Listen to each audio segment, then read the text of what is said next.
Speaking during yesterday's commemoration of the Marikana massacre, the EFF leader Julius Malema gave the NPA an ultimatum to prosecute President Cyril Ramaphosa within 3 months.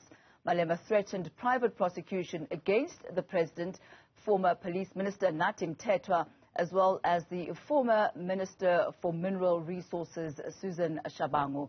And this is for their role, he says, in the killing of mine workers in 2012. We're now joined by legal expert Nthabiseng Dubazana of Dubazana Attorneys. A very good afternoon to you, Mr. Dubazana, and thank you for your time today. Perhaps let's talk about the process that a complaint or a case has to go through before it reaches the point of prosecution. So what would happen is that obviously a complainant would lodge a complaint at the police station, excuse me please, and then thereafter it will go to the desk of the prosecutor in the region, and then they will go through the relevant documentations, and if there's sufficient prima facie evidence at that stage to arrest an accused person, then they arrest them. Investigations can proceed while the matter is already in court, so that's why we always see matters being postponed for further investigations, even though people have already been charged and are appearing in court. But if it gets to a point whereby the state, even with the limited evidence that would have been placed before they can arrest an accused person, if they feel there's not sufficient evidence, they then submit what we call a nolle prosecute, where they say they're not going to prosecute, there's not sufficient evidence. That's when usually in a situation like that, a private person or person who is directly affected by the case, which will be the complainant or their family member, next of kin, all of that, can then approach the DPP and then request to do a private prosecution and get a certificate from the DPP for the nolle prosecute, where then they can now proceed with prosecution in their own personal capacity, or they can do it through an attorney. So the NPA has confirmed that they haven't received, this case for prosecution. What could be the reasons for that?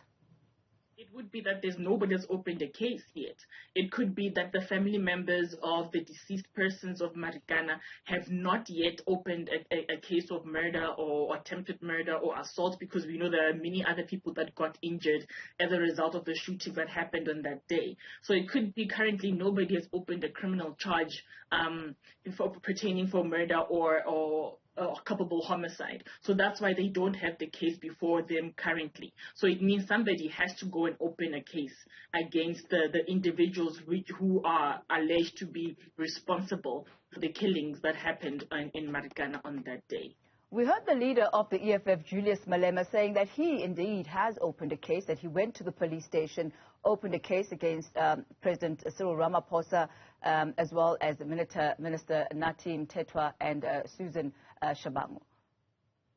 Then it would be that if the DPP or the DPP of that area has not yet received it, he needs to now go back to the court in which the case was opened and see if they have such a case. Because if you've opened a case, you are given what is called a CAS number, CAS number, whereby it should show when you opened it, which will be CAS number 3 of 04/2021, which means you open it in April. So there has to be a CAS number. So you should provide the DPP or whoever in the NPA who says they don't have the case, provide them with the CAS number so they can go and trace it and see what is happening in that case, and then see if there's even any evidence sufficient enough for the state to prosecute. And if they feel as the state that they don't have sufficient evidence to prosecute the alleged perpetrators, then it will give him grounds as Julius Malema to go and open or request for a private prosecution and get a nolle prosecute certificate in that respect. And that is actually what he did request from the NPA. He asked them to issue a letter of non-prosecution, saying upon the issuance of that letter, that then opens up the road for a private prosecution. But can you talk us through the life of a complaint? When that complaint is actually laid at a police station, what happens to it then after that initial, affidavit or docket is opened?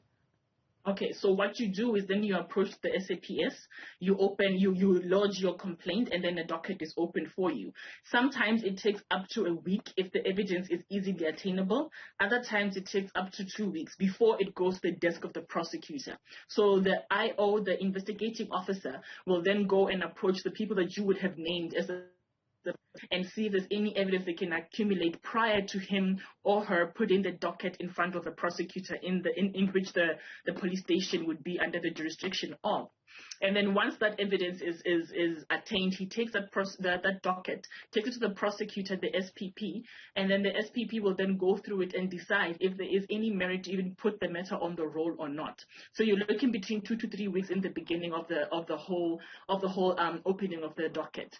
And if the prosecutor is of the opinion there's sufficient evidence for the docket to be opened and then the matter to be placed on the roll, then they will issue or inform the IO to go and arrest the suspects in this matter, where now you change from being a suspect to being an accused person, and then the whole process starts from there. So if he has opened it yesterday, for example, he has about 2 to 3 weeks to hear from the court, to hear if there will be any merit for the matter to be placed on the roll in the first place. If they come back and say that according to us, based on the evidence you have provided and we have gone to try and provide or seek out for ourselves, we are of the opinion that there is not sufficient evidence to prosecute, therefore we will then give you the nolle prosecute certificate and then you can proceed in that manner. So now he has to now give reasons to the DPP why he has a vested interest in the matter being done in a private prosecution kind of manner, because there's certain criteria and steps that you have to show why you have such a vested interest in this matter. Usually it's because you were directly injured or a family member was injured or next of kin. It's hardly people who are far removed from the situation that are involved, but it does happen, as we've seen with the AfriForum situation, but it does happen whereby you will be able to be given that certificate if your reasons that you have put forth are compelling enough. Ms. Dubazana, we'll leave it at that for this afternoon. Thank you for that clarity.